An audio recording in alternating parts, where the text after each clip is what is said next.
नमस्कार बच्चों, मैं शशिकांत जांगड़ आपका स्वागत करता हूं हमारे YouTube channel economics education hub Shashikant sir के चैनल में। आज हम पढ़ेंगे कक्षा 12वीं की समष्टि अर्थशास्त्र की पुस्तक के पाठ नंबर 2, जिसका नाम है राष्ट्रीय आय के लेखांकन। ठीक है, इसके अगले टॉपिक के बारे में चर्चा करेंगे, घरेलू सीमा और सामान्य निवासियों की अवधारणा। तो देखो बच्चों, घरेलू सीमा की अवधारणा क्या होती है और सामान्य निवासियों की अवधारणा क्या होती है, उसके बारे में आज हम चर्चा करेंगे। तो सबसे पहले हम बात करते हैं घरेलू सीमा की अवधारणा। देखो, घरेलू सीमा नाम से पता चल रहा है, घरेलू सीमा यानी एक देश की भौगोलिक सीमा के भीतर, ध्यान देना बच्चों, एक देश की भौगोलिक सीमा के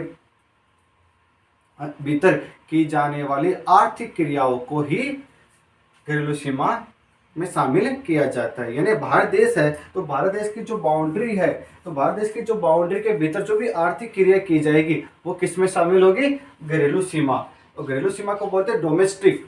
ठीक है, डोमेस्टिक में शामिल होगी। तो बच्चों आपके समझ में आ गया होगा कि घरेलू सीमा की अवधारणा क्या है कि एक देश की भौगोलिक सीमा के भीतर की जाने वाली आर्थिक क्रियाओं को घरेलू सीमा में शामिल किया जाता है तथा घरेलू सीमा में देश के निवासियों तथा विदेशियों द्वारा की गई आर्थिक क्रियाओं को शामिल किया जाता है। ठीक है, तो इसका पहला पॉइंट क्या हो जाएगा? मुख्य बात कि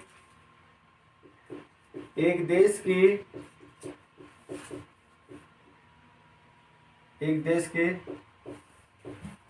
सीमा के भीतर की जाने वाली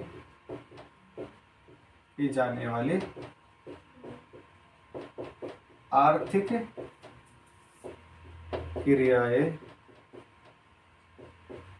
घरेलू सीमा में शामिल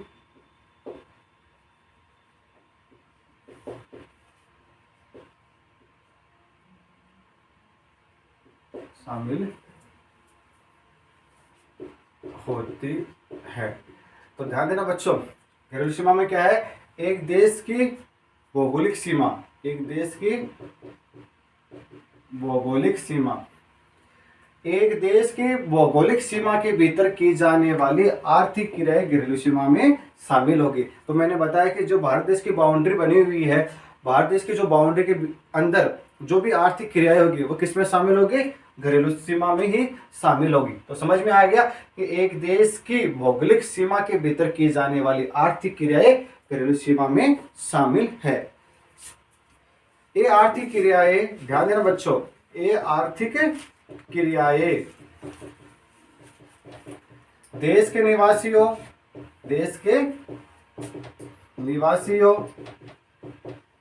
और विदेशियों द्वारा की जाती है। तो बच्चों, ये जो आर्थिक क्रियाएं है और देश के निवासी और विदेशी द्वारा की जाती है। जैसे हमारे देश में क्या है, विदेशी कंपनी है, विदेशी लोग कार्य कर रहे हैं, वो भी क्या है? घरेलू सीमा में शामिल होगी। तो समझ में आ गया घरेलू सीमा क्या है कि एक देश की भौगोलिक सीमा के भीतर की जाने वाली आर्थिक क्रियाओं को घरेलू सीमा में शामिल किया जाता है तथा ये आर्थिक क्रियाएं देश के निवासियों या विदेशियों द्वारा की जाती है। तो ये क्या हो गई? घरेलू सीमा की अवधारणा हो गई। अब हम बात करते हैं दूसरी, सामान्य निवासियों की अवधारणा।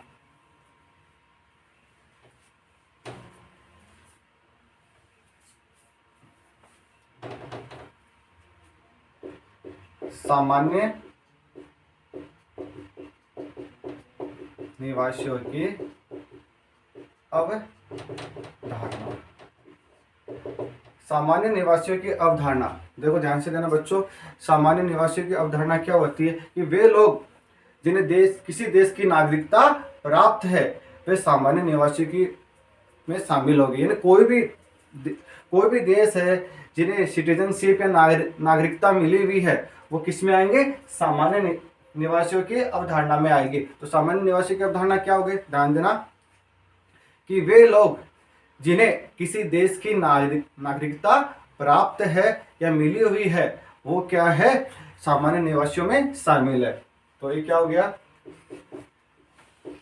वे लोग जिन्हें, ध्यान देना बच्चों, वे लोग जिन्हें किसी देश की नागरिकता प्राप्त होती है, वे सामान्य निवासियों में शामिल होते हैं।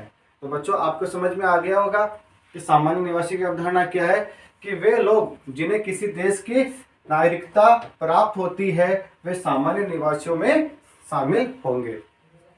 सामान्य निवासी का राष्ट्रीय आय की गणना करते समय, ध्यान देना बच्चों, राष्ट्रीय आय की गणना करते समय हमेशा सामान्य निवासियों द्वारा अर्जित आय को ही शामिल किया जाता है। ध्यान देना बच्चों, राष्ट्रीय आय की गणना करते समय, राष्ट्रीय आय की गणना करते समय, राष्ट्रीय आय की गणना करते समय सामान्य निवासियों द्वारा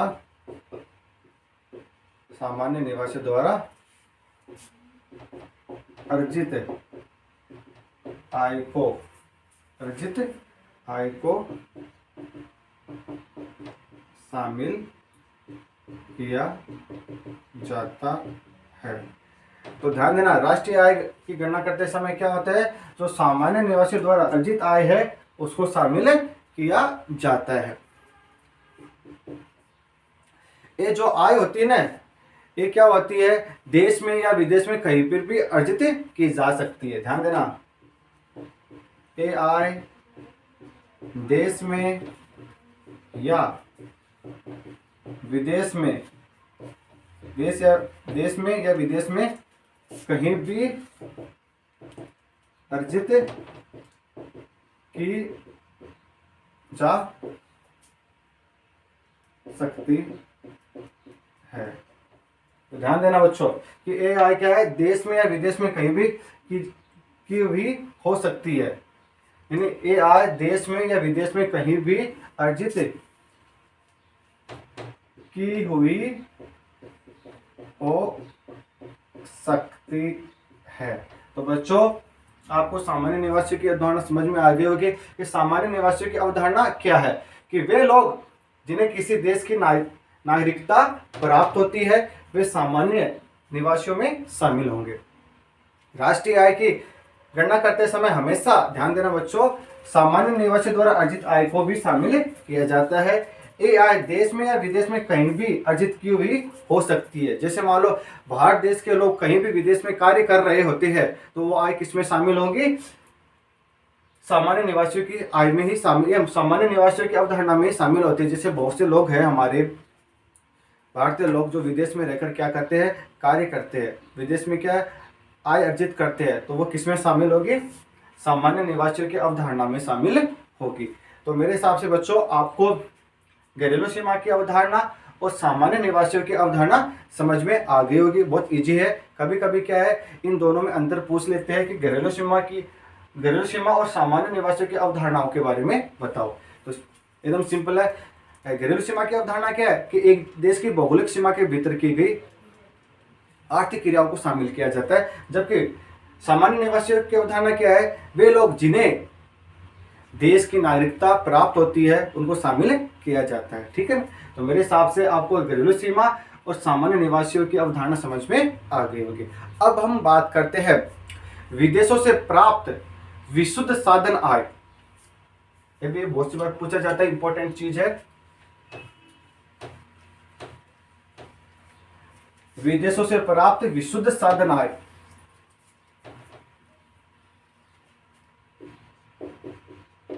विदेशों से प्राप्त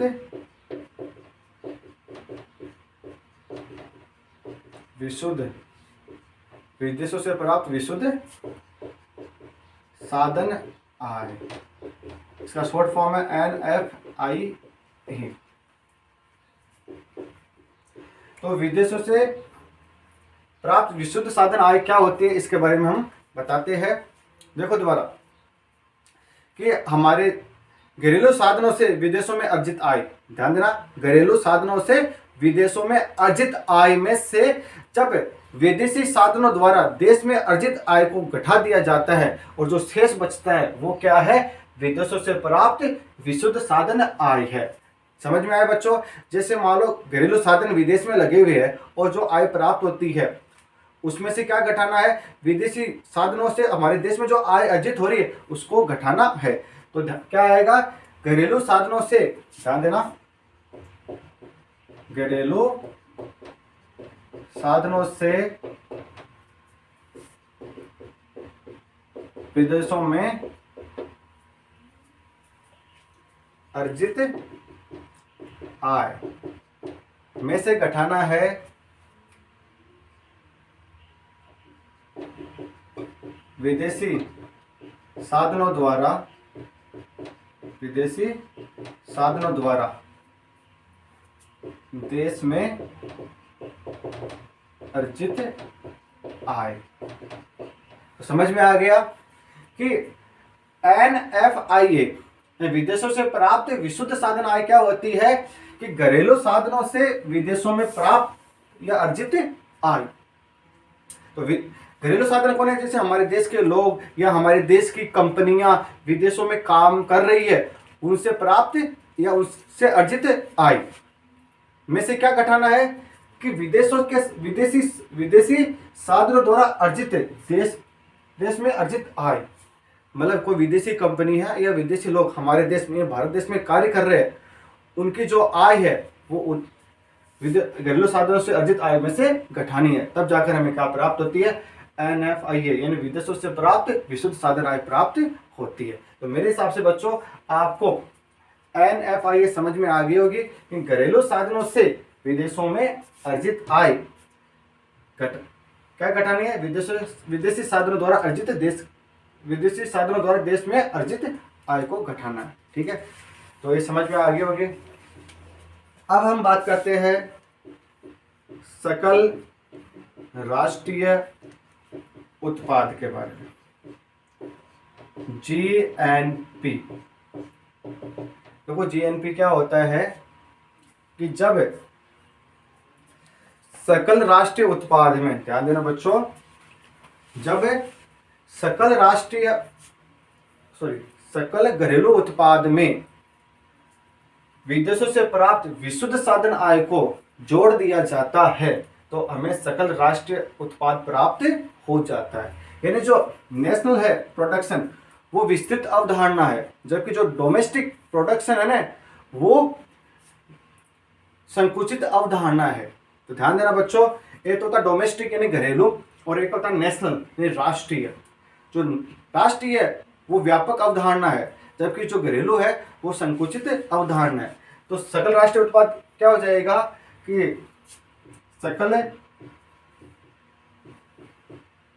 घरेलू उत्पाद में, ध्यान देना बच्चों, सकल घरेलू उत्पाद में विदेशों से प्राप्त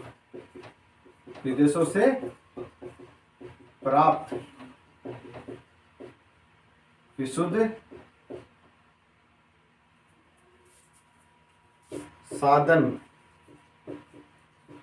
आय, सकल घरेलू उत्पाद में विदेशों से प्राप्त विशुद्ध साधन आय को जोड़ देते हैं तो सकल राष्ट्रीय उत्पाद प्राप्त होता है। तो आपको क्या करना है, सकल राष्ट्रीय उत्पाद कैसे निकालोगे, बराबर हो जाएगा सकल घरेलू उत्पाद में विदेशों से प्राप्त